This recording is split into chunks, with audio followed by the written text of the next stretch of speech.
오늘 이 시간에는 믿음으로 보는 하나님의 시간표라는 제목으로 우리 하나님 말씀 듣도록 하겠습니다. 약간 그때 그 시절 배달하다 일어난 이야기인데요. 이 한 사람이 오랜만에 이제 친한 친구들과 모여가지고 치킨을 시켜 먹기로 했답니다.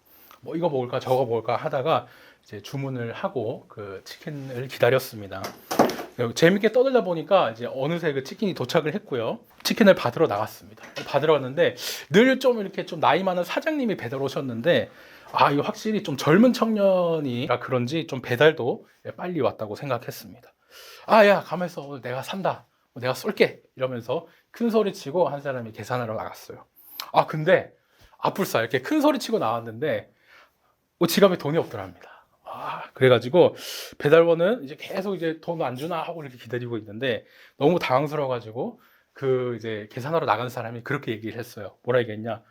돈은 나중에 뼈 찾으러 오시면 그때 드릴게요. 배달원 반응이 어땠을까요? 예, 그러면은 뼈는 나중에 문 앞에 놔주세요. 그러고 들어갔습니다. 뭔가 이상해요. 네, 그러고 있는데 나중에 이제 한 5분 정도 지났나? 배달원이 이제 허겁지겁 와가지고 다시 이제 막 와서 말하는 겁니다. 치킨은 뼈 찾으러 안 오는데요? 예. 이 사장님이 건강이 나빠지면서 이제 중국집 배달하던 사람을 이제 스카우트 해왔는데 그 사람도 온 지가 얼마 안 됐다 보니까 중국집이랑 헷갈려서 그 계산한 타이밍을 놓쳤던 실수였습니다. 뭐 생각해 보면요, 뭐든지 이런 타이밍이 있고 때가 있습니다. 돈도 이렇게 받아야 될 때가 있고요. 중국집에는 뭐 나중에 그릇을 찾으러 오니까 그때 나중에 있지만 치킨은 딱 한 번 주고 끝이기 때문에 그때를 또 깜빡하면 안 됐었습니다. 참 재밌는 이야기인데요. 뭐 음식점이 돈 받는 것만 그런 게 아니죠. 우리 삶에도 이렇게 뭔가 정해진 타이밍, 그때 해야 되고 이루어져야 하는 것들이 있어요. 우리의 시간표 속에서 말입니다. 이거는 특히 시골에 사는 사람이 아니라 우리 같이 이제 도시에 사는 사람들이 더 그렇습니다. 뭐 농사 짓는 사람들은 조금 늦게 일어날 수도 있고 하겠죠. 하지만 우리는 특히 과거가 아니라 현대에 사는 우리기에 시간을 탁탁탁 좀 이렇게 정확히 지켜야 됩니다. 출근 시간도 그렇고 아침에 늦게 출근하면 안 되니까 알람도 맞추고 또 달력을 보면서 오늘까지는 요거 일을 맞춰야 된다. 막 이렇게 시간표 속에 살아가고 있죠. 얼마나 이렇게 시간표대로 사는 게 중요한지 초등학교 때 우리 방학 때 그 방학 계획표를 가르치면서 이렇게 했던 기억도 있습니다. 근데 이렇게 살다 보면 문제가 생기죠. 뭐냐? 이렇게 계획한 대로 안 될 때가 있다는 겁니다. 이렇게 계획한 대로 내 시간표대로 안 될 때 우리는 어떻게 해야 될까요? 오늘 저희가 이렇게 함께 살펴본 본문에는요, 이렇게 내 뜻대로 안 됐던, 내 시간표대로 이렇게 좀 계획대로 안 됐던 사람이 정말 많이 나옵니다. 우리 함께 나눠볼 텐데, 그 전에 저희가 이제 고난주간과 또 부활절을 앞두고 묵상 본문이 계속 마가복음으로 흘러가거든요. 오늘은 이제 마가복음 첫 시간이기 때문에 그 마가복음 전체를 대해서 좀 짧게 또 설명을 하나 드리려고 합니다. 성경에는 복음서가 4개 있습니다. 마태, 마가, 누가, 요한 이렇게 사복음서라고 하는데 4개가 있습니다. 그런데 유독 이 마가복음만이 가지는 특징이 있어요. 뭐냐? 복음서 중에 가장 짧다는 거예요. 그리고 또 하나 특징이 가장 먼저 쓰여졌다는 겁니다. 짧으면서도 가장 먼저. 그 신약 모든 책에서도 가장 먼저 쓰여진 것이 이 마가복음이라고 할 수 있는데요. 조금이라도 더 빨리, 더 많은 사람에게 좀 이렇게 복음을 전하려고 했다는 점에서 전도지 역할을 했다. 이렇게도 얘기를 합니다. 그래서 그 성격을 그대로 반영해서 그런지요. 마가복음을 저희가 이제 묵상하면서 계속 보실 때는 곧, 즉시, 바로 이런 단어가 정말 많이 등장합니다. 예수님이 병을 고쳐주실 때 보면요. 지금 치료 잘 끝났으니까 한동안 경과를 한번 지켜봅시다. 이러시지 않으시죠. 바로 환자들이 낫는 모습을 봅니다. 곧 나았다. 이렇게 말씀을 하고 예수님께서 제자를 부를 때도 너 할 일 다 하고 그때 여유되면 나 따라와. 이렇게 하지 않으시죠. 제자들이 곧 바로 이렇게 따르는 모습도 보게 됩니다. 진행도 정말 후다다닥 이렇게 빠르게 되는데요. 오늘 본문도 그래서 벌써 이제 5장이고 예수님이 갈릴리 지역에서 복음을 전하러 다니는 내용입니다. 오늘 바로 본문 전에는 이제 군대 귀신을 내쫓으셨다가 이제 우리를 떠나주세요 이 말을 듣고 이제 막 반대편의 호수로 건너온 내용이죠. 예수님께서 이제 배를 타고 맞은편으로 이렇게 딱 도착을 하시면서 본문이 시작되는데요. 사람들이 예수님을 만나려고 막 모여 있어요. 얼마나 예수님이 또 인기가 많으셨는지 정말 사람이 붐벼있습니다. 예수님이 배에서 내려가지고 이제 바닷가에 딱 서시죠. 그런데 내리자마자 이제 한 남자가 냅다 이제 막 절을 하면서 발 아래 엎드리면서 큰 소리로 빕니다. 뭐라 그냥 내 어린 딸이 예수님 죽게 생겼어요. 오셔서 안수해 주셔가지고 손을 얹으셔서 구원받아서 좀 살게 해주세요라고 빕니다. 이 사람은 야이로라는 회당장이었는데 지금으로 치자면은 회당 전체를 또 관리하는 평신도였지만 정말 이제 명망 있는 사람이었습니다. 지금으로 치자면은 대통령까지는 아니더라도 국회의원, 시의원 정도 되는 그런 높은 사람인데 이런 사람이 예수님 앞에서 막 무릎을 꿇고 제발 좀 우리 딸 살려주세요 이렇게 엎드리는 거예요. 우리말에서는요 이게 내 어린 딸이 죽게 되었사오니 번역이 참 곱습니다. 이게 원어로 보면요 정말 이게 절실하거든요. 뭐냐면 내 어린 딸도 아니고 우리 애기 약간 이런 식으로 엄청 여리게 표현을 하면서 이 애기가 죽음의 벼랑 끝에 달려 있어요. 표현을 합니다. 네, 어른들이 다 큰 자녀 보고 애기라고 하는 그 애기인 거는 저희가 알겠는데 이렇게 정말 죽음의 벼랑 끝에 달려 있다고 할 정도로 심각한 상황이구나. 이렇게 절실하게 빌고 있는 거예요. 그렇죠. 지금 자기의 어린 딸이 죽어가는데 지금 내 체면이 지금 무슨 상관입니까? 제발 좀 목숨만 살려주세요 하면서 빌고 있습니다. 예수님은 이제 어떻게 반응을 하셨냐? 이 배에서 내리시자 이 야이로의 또 그 간청을 듣고 그래 너네 집으로 가자. 야이로의 집으로 이동을 합니다. 그런데 아까 그 사람이 엄청 많았다고 그랬잖아요. 사람들이 나도 좀 예수님 좀 보자. 이렇게 예수님께 다가가려고 예수님을 막 빙 둘러싸가지고 마치 저희가 그 유명 축구 선수나 연예인들이 공항에서 귀국할 때 그런 모습처럼 막 이렇게 밀리면서 예수님이 그렇게 그 야이로 회당장 집으로 가고 있습니다. 근데 마가복음에서요 오늘 저희가 읽은 본문에 뜬금없이 갑자기 여기서 한 여인이 나옵니다. 이 여인은요 12년 동안 혈루증을 앓는 여자였습니다. 혈루증은 달마다 이제 정해진 시기에 그렇게 일어나는 게 아니라 자궁에서 멈추지 않고 막 정해진 시기가 아니고 막 수시로 계속 피가 새는 그런 부인병이었어요. 참 이게 민망하기도 하고요. 그때 당시 더 민망했을 거고 신체적으로도 참 힘듭니다. 그런데 그것보다 이제 더 힘든 게 있죠. 뭐냐? 당시 유대인들은 피에는 생명이 담겨 있다고 생각을 했거든요. 그래서 제사 때 피를 뿌리기도 했는데 이 여인은 막 피를 흘리고 좀 불결하기도 하고요. 또 병에 걸린 병자였기 때문에 얼마나 부정하다. 좀 세게 말하면 더럽다. 이렇게 취급을 받았는지 저희가 생각할 수 있습니다. 당연히 결혼은 꿈도 못 꾸고요. 일상생활도 더러운 그런 여인이고 부정한 여인이었기 때문에 못했습니다. 이 여인도 청소년기까지는 잘 지냈을 거예요. 그런데 갑자기 그렇게 시작된 부인병 때문에 이 여인의 12년이라는 세월이 그냥 삶이 그냥 다 그냥 망쳐지고 무너져 버렸습니다. 이 앞에 저희가 구약이나 이런 데서 또 정결법 이런 것을 보면요. 이런 사람들은 주변 사람들도 더러워지게 만들 수 있어요. 그래서 나는 부정하다 이러면서 이제 주변 사람들한테 가까이 오지 마세요. 당신 부정해집니다. 이렇게 외치면서 다녀야 됐습니다. 이게 말이 부정하다지. 사실 이게 우리말로 하자면은 저는 더러운 사람이에요. 오지 마세요. 이거를 말을 그냥 달고 살아야 되는 거잖아요. 얼마나 참 스스로 이렇게 위축되고 힘들었을까 생각을 합니다. 또요, 이 유대인들은 그 회당에서 참 많은 것을 했는데 일반 우리가 학교에서 배우는 이런 교육도 회당에서 배웠습니다. 그런데 이 회당에 당연히 출입이 안 되죠. 당연히 정상적인 그런 교육도 못 받았습니다. 이제 생각을 하죠. 지금 내가 이 병 때문에 지금 내 삶이 다 망했구나, 무너졌구나. 내가 이 병을 빨리 고쳐서 내 삶을 회복해야겠다. 당연히 생각을 했을 겁니다. 그래서 자기가 있던 모든 재산과 그런 것을 가지고 많은 의사를 만나고 이 병을 고치려고 이제 노력을 하죠. 그런데 우리 성경을 봐도 나와 있지만 아무리 그렇게 많은 의사를 찾아봐도 이 병이 낫지가 않는 거예요. 오히려 의사마다 진단이 또 달랐을 수도 있고 병이 더 심해지면서 자기 그냥 돈만 다 창진해 버렸습니다. 심리적으로도 엄청 이제 힘들었겠죠. 그런 상황에 딱 이 여인이 소문을 듣습니다. 예수라는 분이 계신데 그분이 못 고치는 병이 없다더라.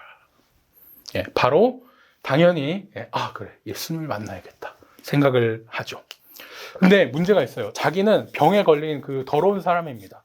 주변에 나는 부정하니까 오지 마세요 하면서 이렇게 주변 사람을 감염시킬 수 있는 그런 위험이 있는 사람인데 예수님한테 어떻게 다가가지 생각이 드는 거예요.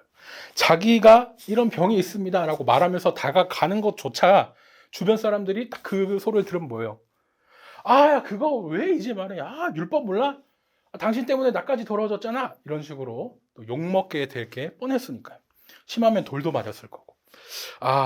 이 회당장은 야이로라는 이름을 밝혀가지고 이렇게 딱 대놓고 내 딸 구해주세요 이렇게 얘기도 했지만 이 여인은 그렇게도 못하고 정말 지금 약자 중에 약자로 이름도 없이 이렇게 일부러 또 마가복음이 이렇게 기록이 됐습니다. 그래도 이 여인이 생각을 해요. 그래, 내가 회당장처럼 나서지는 못하지만 몰래 좀 사람 속에 숨겨서 예수님의 손에만 한번 손을 대보자. 그러면 이 예수님 손에만 손을 대도 난 살 수 있다. 걸리면 돌에 맞아 죽을 수도 있지만 뭐 그게 중요한 게 아니죠. 일단 내가 살고 봐야 되고 그렇게 하면 나을 수 있다는 그 믿음으로 용기를 냈습니다. 이제 그리고 그 손을 딱 뻗어요. 그리고 그 손을 뻗어서 예수님의 옷에 딱 닿자마자 어떻게 됩니까? 그 자신을 그 12년간 괴롭혔던 그 지긋지긋한 병이 바로 그냥 곧 확 이렇게 나았습니다. 이 여인이 만난 의사 중에는요 그런 사람도 있었을 거예요. 당신 다 나았다. 안심해라. 이제 돌아가서 편하게 해라. 라고 얘기를 했는데 안 나았던 그렇게 거짓말을 들었던 경우도 엄청 많았을 거예요. 그런데 이번엔 정말 달랐습니다. 예수님은 그 여인이 바로 깨달을 수 있게 그 군원 자체가 딱 말라버렸구나 느낄 수 있게 확실하게 이제 고쳐주신 거예요. 예수님도요. 이 예수님이 내 능력으로 병이 지금 나았구나 이걸 딱 느끼고 모인 사람들에게 말을 하죠. 내 옷에 손댄 사람 누구야? 제자들은 좀 어이가 없습니다. 예수님 아니 지금 사람들이 이렇게 많은데 다 지금 여기 예수님에게 밀치면서 다 지금 예수님 손댄 사람 다죠. 그런데 예수님은 이 손을 댔던 이 여자를 계속 찾습니다. 제자들은 뭐 둔감하게 여기 있는 사람들이 다 손 댔겠죠 이렇게 말하지만 예수님은 엄청 그 영적인 민감함으로 또 그 용기 낸 사람을 찾아요.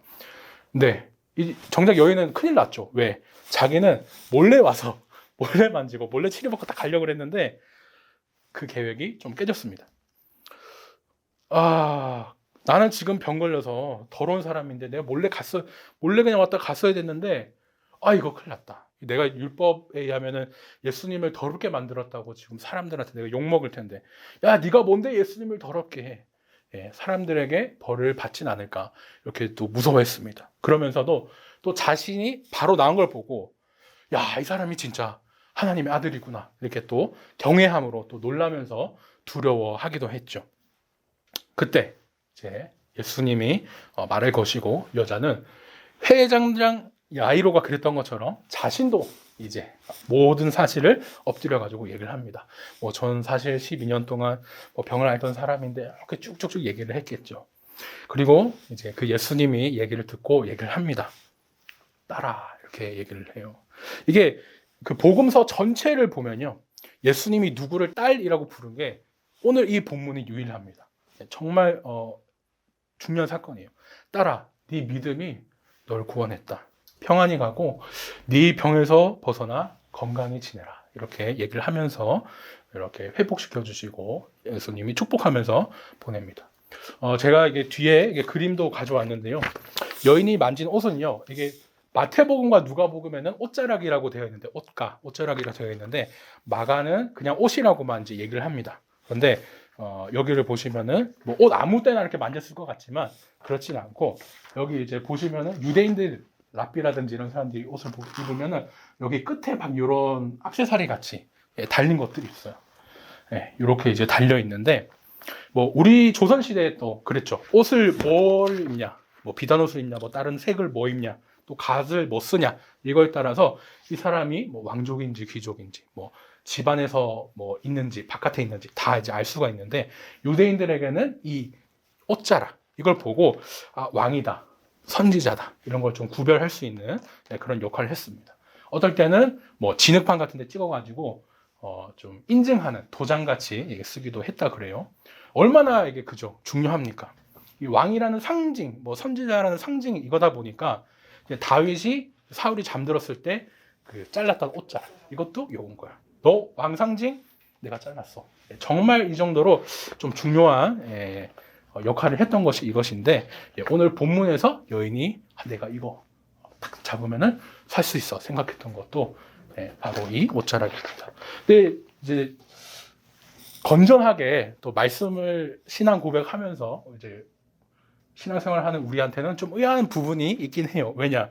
아니 목사님, 이렇게 옷을 만져서 낫는다, 요거는 좀 미신적인 거 아닙니까? 생각할 수 있죠. 근데 또 이런 고민이 있을까봐 예수님이 뭐라고 하셨냐?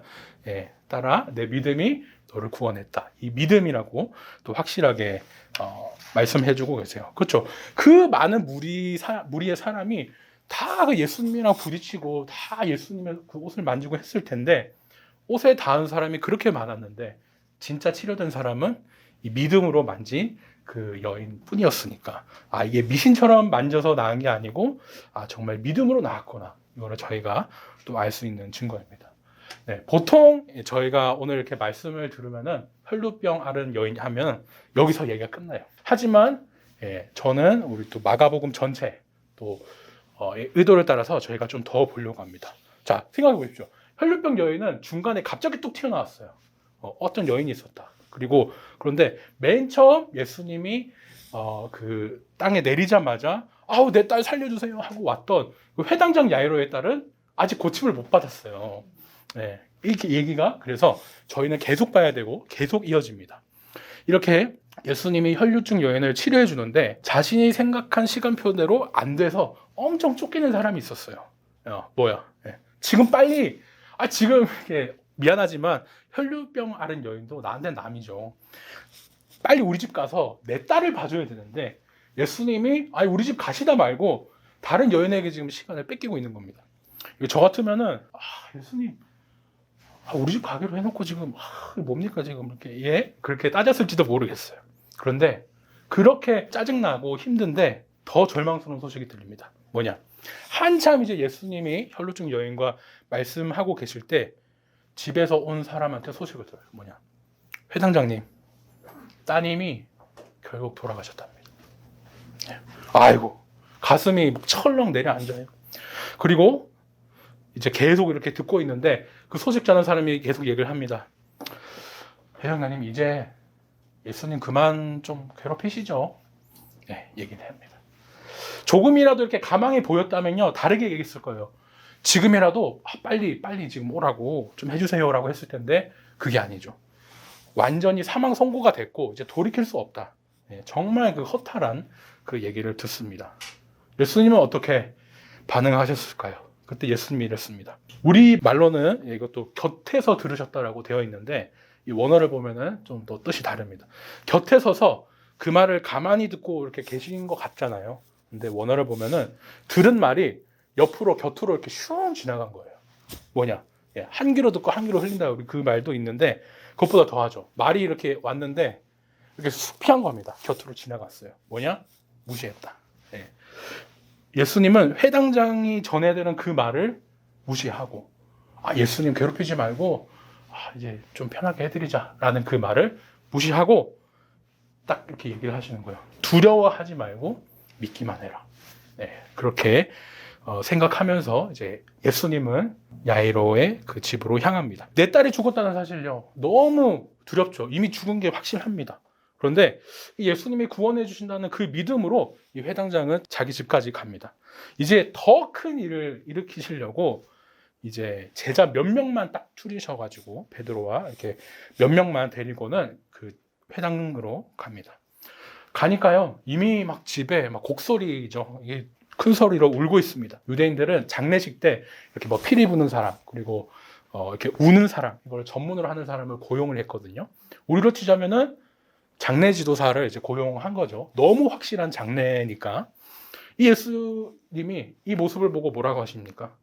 왜 그렇게 큰 소리 내면서 우냐? 이 아이는 지금 죽은 게 아니야. 자고 있어. 라고 얘기를 합니다. 예수님이 그렇게 얘기를 하니까 사람들이 비웃죠. 웃기고 있네. 우리가 뭐 이런 일 한두 번 하는 줄 알아? 뭐 그랬을 수도 있고 그런 많은 비웃음이 있었을 겁니다. 예수님은요, 이 방해되는 이 비우는 사람들을 내보내요. 내보내고 정말 그 믿음으로 간절하게 구하는 그 회당장을 비롯한 부모와 또 그 일행과 함께 이제 딸이 있는 곳을 갑니다. 이 혈루증 앓은 여인은요, 어떻습니까? 자신이 예수님 만지면은 예수님도 더러워질 거야 이렇게 걱정을 했는데, 물론 결과는 이제 예수님의 깨끗함이 오히려 그 자신을 치유해 줘버렸죠. 근데 지금은 그 혈루증 정도가 아닙니다. 아예 죽은 사람인 거예요. 죽은 사람은 율법에 따르면은 당연히 또 그 혈증보다 더 심하게 부정해지고 더럽습니다. 착한 사마리안 비유에서도 그래서 어떻게 합니까? 그 레위인과 그 제사장들이 막 피해 이렇게 가잖아요. 저 강도 상한 사람, 저 사람 죽은 사람일 수도 있잖아. 내가 저 사람 도와주다가 만지면 내가 예배 드릴 텐데 예배 못 드려. 이렇게 핑계대고 또 가기도 했었죠. 그 정도로 이 유대인들한테는 정말 큰 중요한 일인데, 예수님은 이 어린 딸 만지기를 주저하지 않으세요. 회당장이 처음 예수님께 딱 절하면서 엎드리면서 부탁한 게 있었습니다. 뭐냐? 예수님, 손을 얹어주세요. 손을 얹는다는 게 뭐예요? 그 손 밑에 환자가 있습니다. 근데 우리 예수님은요, 손 밑에 환자를 두시는 게 아니라 어떻게 하셨냐? 손 얹은 게 아니라 나란히 손을 잡아주셨어요. 위아래를 생각할 필요가 없죠. 왜? 예수님은 이미 우리와 같은 사람이 되셔서 우리와 같이 바로 옆에 계셨기 때문입니다. 이렇게 이제 손을 잡고 예수님이 얘기를 해요. 소녀야, 일어나라. 그리고 정말 이 소녀가 일어나서 걷게 됩니다. 그리고 이제 그 놀라운 또 반전인데, 맨 처음 우리 애기 작은 딸 이렇게라고 얘기했던 딸의 나이가 밝혀지는 거예요. 42절을 보니까 이 딸의 나이가 몇 살인가요? 12살. 아까 병 앓았던 사람도 12년. 똑같죠. 또 여인이라는 점도 같고 그렇습니다. 회당장의 딸은 회당장에게 작은 딸이라고, 작은 딸 이렇게 소리를 들었는데, 혈루증 아이는 딸이라는 소리는 못 들었었지만 예수님께 딸아 이렇게 또 얘기를 들었던 그 중요한 얘기가 이렇게 나옵니다. 성령은 일부러 이 두 얘기를 딱 하나로 묶고 있는 거예요. 아예 회당장 얘기 사이에 왜 갑자기 이 여인 얘기가 나와, 혈루증 얘기가 나와 생각할 수도 있지만, 이 얘기를 통해 또 말씀하고 싶으신 것이 분명히 있습니다. 처음 야이로가 이제 예수님께 부탁한 내용이 있었어요. 바로 우리 딸 구원받아 살게 해주세요라는 그 부탁이었습니다. 누굴 받아 살게 해요? 내 딸을 구원받아 살게 해야죠. 근데 이상합니다. 예수님은 내 딸이 아니라 오히려 그 혈류병 앓는 여인을 구원받아 살게 해줬어요. 오히려 더 좋게 구원을 받아 살게 하소서, 이게 부탁한 거였는데, 예수님이 정작 구원받아 이렇게 살게 해준 것은 혈증 앓은 여인이었다는 것이죠. 이상합니다. 내가 생각한 나의 시간표대로라면요, 지금 이렇게 좀 걸리적거리면 안 돼요. 예수님, 내가 내 딸을 이렇게 치료해달라고 했는데 지금 뭡니까? 이렇게 따질 수도 있었을 거예요. 그 급박한 간절을 자기는 막 회당에 많이 들어가는 회당장인데, 그럼에도 불구하고 회당에 들어오지도 못했던 그 혈류병 여인에게 대신 이루어졌던, 좀 알기 어렵고 이해하기 힘든 그런 자신의 그런 계획에 좀 망가진 그런 모습을 보게 됩니다. 이 여인을 살려주시는 동안 어떻게 됐죠? 내 딸은 죽어버렸어요. 이 여인은 내 딸처럼 목숨을 위협받던 것도 아니었어요. 일단 살아는 있는데, 내가 생각한 나의 시간표, 내 계획대로라면요, 정말 이렇게 왜 간구했는데 이렇게 안 들어주십니까? 따졌을 수도 있을 거예요. 근데 참 놀랍게도요, 하나님은 이 내 시간표대로가 아니라 하나님의 시간표대로 그 일을 하셨어요. 야이로가 본 야이로의 시간표, 계획에는요, 이 예수님이 좀 더 자기 집에 와줬어야 돼요. 그리고 그 시간표대로라면 예수님은 지금 늦은 것이죠. 그런데 이 예수님의 시간표는 달랐습니다. 이렇게 늦어야만 더 큰 영광을 보여주기 위한 계획이었거든요. 살아있을 때가 아니라 오히려 정말 그 장례 지도사까지 와가지고 누가 봐도 그 죽은 상태에 있던 사람을 살려야, 예, 그래야만 되는 일이 있었고, 그 죽은 상태에서 살리는 영광에 이제 하나님이 야이로와 그 딸을 사용하신 거죠. 자기가 사용된지도 몰랐을 거예요. 하지만 이미 사용되고 있었습니다. 아니, 목사님, 그 뭐 죽은 사람 살리는 거 맨날 우리가 보는데 뭐가 중요한 일입니까? 생각할 수 있어요. 그런데 또 우리 또 마가복음 안에서 보면요, 유대인들은 이 자신들에게 메시아를 기다리면서 성경에 기록된 대로, 이사야서나 뭐 앞에 수많은 이제 구약 성경에 적힌 대로 죽은 자를 살리는 사람이 메시아다라는 이 생각이 엄청 강했어요.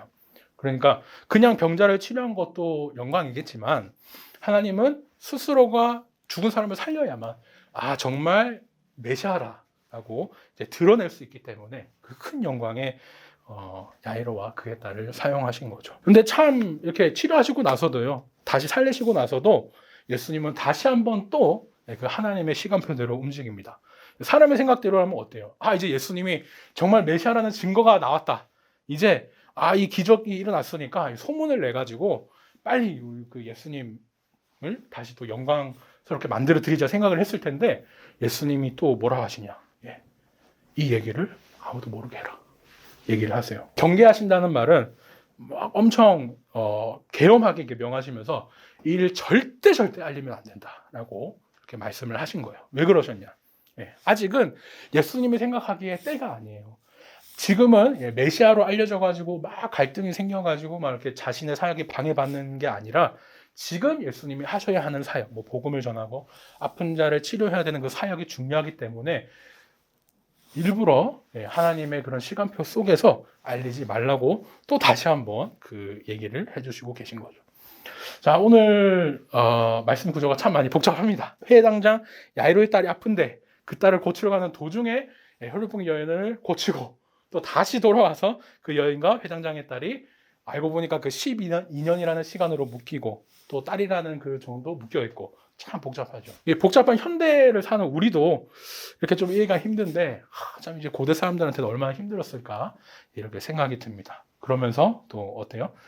성경이 정말 성령님이 쓰신 거구나. 그러니까 하나님이 쓰셨으니까 참 이렇게 짜임새 있게 대단하게 기록하실 수 있었다라는 또 생각을 합니다.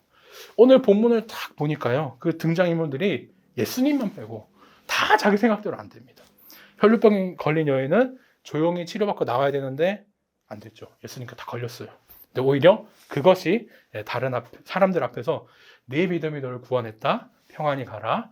네 병에서 놓여 건강해라. 예수님께 축복을 받는 또 기회가 되었습니다.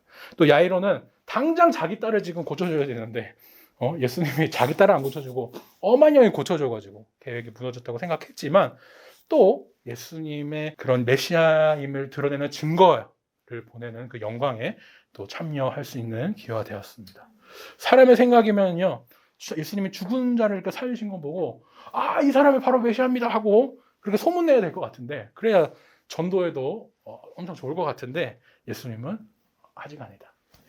소문내지 못하시기도 합니다. 이게 사람으로 이해할 수 없는 일들이 오늘 본문에서 정말 많이 일어나고 있어요. 근데 어떻게 하겠습니까? 우리는 정말 부족하고 작은 사람인데 하나님은 무한하시니까 그 하나님을 우리가 또 이해하지 못하는 게 당연하다는 생각을 합니다. 이제 말씀을 정리하겠습니다. 지금까지 저희는요, 나의 막 계획대로, 막 나의 시간표대로 많은 것을 좀 바랄 때가 있었어요. 하지만 하나님은 그대로 잘 안 해주시고 하나님이 생각한 하나님의 시간표대로 그렇게 일을 하셨습니다. 이런 하나님이 뭐 마가복음 4장에서만 그러겠습니까? 아니죠. 지금도 하나님은 그 하나님의 시간표대로 일하고 계세요. 당장 예수님이 다시 오시는 것, 이것도 우리가 하늘의 천사도 모르고 예수님 본인도 모르고 아버지 하나님만 아신다고 했는데, 정말 이 시간표는 하나님만 아시는 거죠. 저는 초등학교 6학년 때 제가 정말 좋아하던 삼촌이 돌아가셨어요. 밤 11시인가 이제 급하게 돌아가시다 소식을 듣고 차를 듣고 이제 삼촌 동네 가가지고 이제 사람들과 이제 모여 있었습니다. 처음에는 이제 멍하고 실감이 안 나요. 그런데 그때 이제 주일학교에서 들었던 말씀이 있으니까 그걸 기억하면서 기도를 했습니다. 그리고 뭐 여러 가지 생각을 했는데, 하나님, 왜 우리 삼촌 다시 안 살려주십니까? 그 얘기를 하면서 기도했던 것 같아요. 분명히 또 나사로나 또 이렇게 야이로의 딸 얘기를 들었으니까 나중에 뭐 왜 죽게 내버려 주셨습니까? 원망도 하고요. 또 그 부활했던 나사로와 야이로의 딸 보면서 부러워도 했던 것 같아요. 그런데 생각해 보면은 부러워할 필요가 없겠더라고요. 왜냐? 다시 그 살아났던 딸도 나사로도 그때 당시는 살아났지만 지금 살아있진 않지 않습니까? 결국에 또 사람이기 때문에 또 다 결국 죽었기 때문이죠. 만약 그 사람들을 저희가 그 땅에 다시 와서 붙잡으면은 우린 당연히 예수님이 아니니까 그럴 수 없지만 다시 붙잡으면 나 지금 하나님이랑 잘 지내고 있는데 왜 불러? 돌려보내줘. 이랬을지도 모르겠습니다. 하나님은 하나님을 위해 수고하시던 그 사람을 불러서 쉬게 하는 것도 너 참 고생했다. 이제 나랑 푹 쉬자. 하나님의 시간표대로 하시더라고요. 그 대신 우리 땅에 남은 사람에게는 또 천국 갈 날, 또 예수님 다시 오셔서 만날 그날을 소망하게 하시죠. 다시 만날 그날 때문에 또 우리가 예수님 다시 오실 것을 소망하면서 또 신앙을 붙잡는 것 같습니다. 하나님의 시간표는요, 앞으로 우리의 삶에 일어나는 일들이 다 적혀 있습니다. 뭐 저도 못 보고요. 다 못 봅니다. 사람의 시간표에는요, 뭐 좋은 일, 나쁜 일로 또 기록될지는 모르겠지만 하나님의 시간표에는 전부 다 좋은 일일 뿐입니다. 모든 일은 그 일이 우리에게 가장 좋으니까 주실 것이고 또 우리 보기에 좋은 게 아니라 하나님 보시기에 좋은 일로 그 올바른 그때에 다 주시고 이루어지리라고 믿습니다. 바라기는요, 내 시간표가 아니라 우리 하나님의 시간표를 믿음으로 보면서 인내하는 저와 우리 모든 늘찬양교회 성도님 되시기를 예수님으로 축원합니다. 기도하겠습니다. 사랑하는 하나님, 오늘은 우리가 믿음으로 보는 하나님의 시간표라는 제목으로 함께 하나님 말씀 들었습니다. 혈육병 걸린 그 여인 그리고 야이로와 그의 딸 모두 자신의 시간표가 아니라 하나님의 시간표대로 이끄신 것을 들었습니다. 우리에게 일어나는 모든 일들이 사람의 생각으로는 참 나쁘게 보일 때도 있지만 하나님의 계획 속에서는 분명히 그것이 가장 좋고 유익한 것이기에 우리에게 주신 것을 믿습니다. 지금 당장 내 계획표대로 되지 않는 것이 이해되지 않더라도 더 큰 영광이 있다는 사실을 믿으며 하나님의 시간표를 믿음으로 보게 해 주시옵소서. 가장 선한 것을 주고 계신다는 그 믿음으로 이 시간표를 바라볼 수 있게 붙잡아 주시옵소서. 우리 부활을 위해 먼저 부활하신 예수님 이름으로 기도드렸습니다. 아멘. 지금은 우리 주 예수 그리스도의 은혜와 하나님 아버지의 극진하신 사랑과 성령님의 감화감동, 내주 역사 충만하심이 나의 시간표가 아니라 하나님의 시간표를 믿음으로 보며 인내하는 우리 늘찬양 성도 머리머리 위에 이제부터 영원까지 함께 있을지어다. 아멘.